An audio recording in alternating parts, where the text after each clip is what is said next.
Hi friends, ഞാനെന്നേ Shawka എന്ന് പറഞ്ഞിട്ട് ഒരു വാദി, അവിടെ മലയുടെ ഉള്ളിലോട്ട് കുറേ ദൂരം വന്നു കഴിഞ്ഞാൽ നമുക്ക് നല്ല രസമായിട്ടുള്ള നല്ല പ്ലേസ് ഉണ്ട്.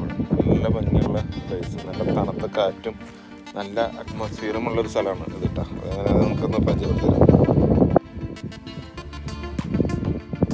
ഡ്രൈവ് ചെയ്യാൻ പറ്റിയ നല്ല സ്ഥലമാണ് കേട്ടോ, നല്ല ഭംഗിയുള്ള സ്ഥലം, നല്ല ഡ്രൈവിങ് പറ്റിയ നല്ല സ്ഥലമാണ്. ഇവിടെയൊക്കെ നമുക്കിങ്ങനെ നടന്നിട്ട് നല്ല രസമായിട്ട് പോവാം.